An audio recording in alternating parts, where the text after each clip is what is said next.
You took a position on all of these things, and your position is insane, totally insane. I will absolutely not vote for you. There's not a world in which I could support you. I can't believe you have been nominated.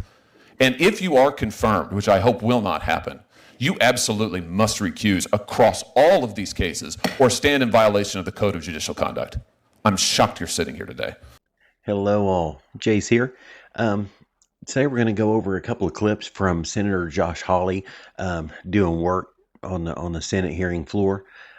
This first clip is for regarding Judge Noel Wise, who Biden nominated to be promoted to a higher court within California. The basic story behind this questioning is that she, of course, legislating from the bench wasn't enough. She also had to editorialize and submit an article about it, where she basically says it's illegal and unconstitutional to keep men out of women's spaces. So as I understand it, you don't think that there really is any clear-cut distinction between male and female as biological categories. Is that correct? That is not correct. That's what you wrote. Sorry, that is not correct. Well, that's what you wrote. Look, I'm reading your article, your Time Magazine article. Just to be clear, you wrote this while you were a sitting judge, 2017? You were on the bench? That is correct, after a case I had. Right. So, interesting choice to be writing opinion pieces about your cases, but in any event, you say that controversial pieces of legislation enacted in the last 2 decades rely on a clear-cut interpretation of sex, what I just asked you. But you say that that's wrong. In fact, gender is an intricate continuum and not 2 tidy boxes. That's what you say. So have you changed your opinion? You just gave me a different answer. I believe that generally speaking, there are 2 sexes, male and female, that are designated by a doctor at birth, and that applies to the vast majority of people. But that laws that are based on that distinction are impermissible. That's what you say in this article. Is that correct? That's still your view? That is not what I say. Really? You say that if there is, for instance, a law that requires a distinction between male and female in bathrooms, that the judges cannot apply that law with any consistency, can't apply it consistent with equal protection. It's virtually impossible for judges to consistently apply a law that permits or prohibits conduct based on whether someone is a man or a woman. So all bathroom laws that require biological sex, that designate bathrooms based on biological sex, are impermissible? That is not the position that I took in the article. That's what it says. It's impossible for judges to consistently apply a law that permits or prohibits conduct based on whether someone is a man or a woman. And you specifically cite bathroom laws as an example of this. In fact, you criticize the then Trump administration's designation of gender-based bathrooms. Right? Sounds like you've made up your mind on a lot of things, but I just want to get clear on this because this is an important issue, certainly to people in my state. It's a very important issue. You think that bathroom designation, same with locker rooms, I guess, girls' locker rooms impermissible? Biological men have to be permitted into girls' locker rooms? That is absolutely not what I said in my That is article. absolutely the import and the takeaway of your piece. You suggest at least 3 different constitutional problems with any gender-based laws, including specifically bathroom laws. You write about it. Equal protection violation, due process, void for vagueness. I was making a list as I was reading through. You say that our biological variability means that a 2-bathroom, even 2-sex-based approach is inadequate. Judges cannot apply it. So if Title IX is interpreted to protect women's sports, biological women playing sports with other biological women, it's unconstitutional? Senator. That's a yes or no?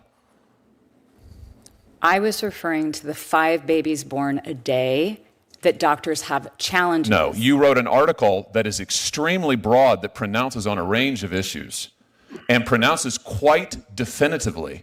What's this comment at the end of your article about the fact that judges must see the world through a secular lens, and when legislators blur the lines of church and state to enact laws that permit or prohibit conduct based on biological gender as only male or female, they place an impossible burden on the judiciary.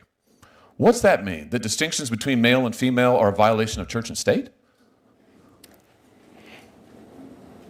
Judges have to be able to administer these laws if the direction, and I have to tell you, I work really hard to get it right, to do exactly what Congress tells me to do and the legislature tells me to do. And as a result, if a doctor finds it difficult to identify at the moment of birth for certain children, is a law that distinguishes between male and female a violation of church and state? You say when legislators blur the lines of church and state and enact laws that permit or prohibit conduct based on biological gender as only male and female, they place an impossible burden on the judiciary. So this is a First Amendment violation? if what you are telling judges is that in order I'm not telling you anything. I'm reading you your comments, and I am asking you if you are still committed to these, and it sounds like you are. I have to tell you, I think these positions are insane. I think the idea that laws based on the distinction between male and female are a violation of church and state is insane. Totally insane. I think the idea that laws that would say women's locker rooms are protected from biological men, that those are impermissible, that's insane. But that's what you say in this article.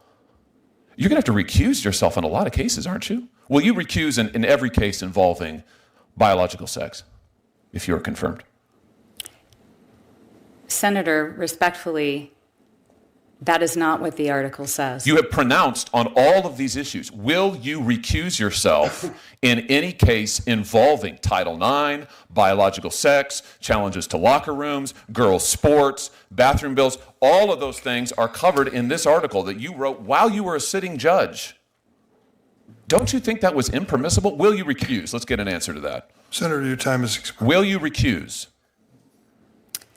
I did not take a position as to those issues that you have raised. You took a position on all of these things, and your position is insane. Totally insane. I will absolutely not vote for you. There's not a world in which I could support you. I can't believe you have been nominated.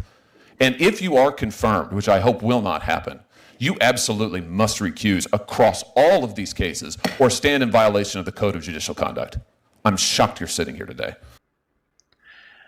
You know, I think the smell test for anyone's belief is if they can answer it answer a question in less than 3 words. If you need a paragraph to answer a simple question, your belief is on shaky ground. In case any of you wondered if it really matters who has control of the Senate, this is a perfect example of why it is so very important. A Republican majority is the only way we can stop these insane ideologies from being legislated from the bench. This was a great grilling from Senator Hawley, but as long as there's a Democrat majority, crackpots like Noel Wise are going to get promoted to higher courts anyway. Next, we're going to move on to a hearing with Maya Berry. She's the executive director of the Arab American Institute. It's a civil rights advocacy organization. That was a mouthful. Being questioned about the anti-Semitic rhetoric happening on American college campuses. Just note, after this, the Republican senators, Hawley, grilled her. Kennedy did as well. I think Cruz might have as well. But they were slammed by the media and the ACLU, of course, for their racist and hostile questioning for defending Israel from annihilation. Ms. Berry, let me just start with you. You said in response to a question from, I think it was Senator Graham, you praised the protests going on campuses. I just want to make sure I got this right, so you correct me now, as a national organic human rights movement. What did you mean by that? The mass movement in support of Palestinian human rights is happening on college campuses across the country after students are learning more about the history of the Palestinian-Israeli conflict and the specific targeting of Palestinian human rights. Yes. Oh, okay. I just want to be clear about what you're praising and not praising. Praising. Let's have a look here. So, yeah. Long live the Intifada. Yeah. Is this an example of the what did you say, national organic human rights movement that you mean? Is this a human rights movement? I'm not sure that using the term intifada, which literally just means to like shake off or get rid of, is effective, as most Americans don't actually associate it with a human rights issue. So I don't think that's effective. No, Senator? Wait a minute. You don't think it's effective, but you would agree that this is calling for the destruction of the state of Israel. This is after the No, Senator. No, it's not. This isn't calling for the killing of Jews. I don't know that person and I don't know that sign. So I don't know what that's you don't know calling what this for. means? I don't think. You haven't seen this before? Did you see these protests on Rabbi, do you know what this means? Yes, it's a call for the destruction of the state of Israel and probably the killing of Jews everywhere. I do not agree with that, Senator. You don't think that's hate speech right here? Long live the Intifada can mean different. As I see the problem It can mean is, different Senator, things. Wait a minute. These are protests, violent protests on campuses that targeted Jewish students, attacked them personally, prevented them from going to camp, going to class, put them in fear of their safety after the October 7th attacks on the state of Israel that murdered more Jews than at any time since the Holocaust. And you're saying you think that this is an ambiguous message? I'm saying that any student targeted on campus, a Jewish student. Will you condemn this right here? Right here. Long live the Intifada. Will you condemn that? I'm condemning Jewish students on a campus is being targeted, and the Office of Civil Rights should successfully be given funding. Will you condemn this as hate speech? I think that can be hate speech, but I don't think it's automatically hate speech. The problem is that there's nuance I'm trying to introduce to this conversation. What's the nuance when these people are marching and calling for Jews to be killed? Sir, because intifada also means uprising for Palestinians. The way you get rid so of, it's ambiguous, so it's hard to say. Well, my gosh. Okay, let's try another one. What about this? Please, audience will please. Oh, yeah, I mean, that's fine. We know what you think. Right, exactly. I mean, I think you've made it clear. Those who were cheering earlier when Senator Cruz was asking about the attempts to destroy and kill Jews. Let's just be clear about what's going on here, because here's what's happening at this hearing. We can't talk about anti-Semitism without also talking about something else. The message that's being sent today at this hearing today is anti-Semitism isn't enough. The attempts to kill Jews on campuses, that's not a conversation worthy of discussion. You've got to add something else to it. So if you want to kill Jews, oh, well, we can't talk about that unless we also talk about 15 other things. And now we have a witness sitting here who will not condemn the attempts on these campuses that are blatantly anti-Semitic tropes, Nazi tropes to try and kill Jews. What about this one? There's only one solution. Is that a national organic human rights movement? No, sir. I trust that's in reference to Holocaust, and that's I would think the final solution. Okay, what about this? What about this? Glory to our martyrs. Again, I don't understand the point of messaging like that. I don't know what that means. Would you condemn this as anti-Semitic? This was projected here in Washington, D.C. on the campus in front of Jewish students following the October 7th massacre.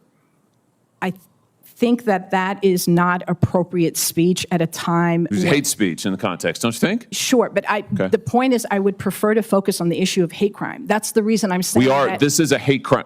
When you threaten to kill Jews and destroy the state of Israel, that's hate speech. No, that's a hate crime. Threatening to kill anyone, including Jews, is let's not pretend that it's ambivalent or ambiguous or we're not sure. How about this one?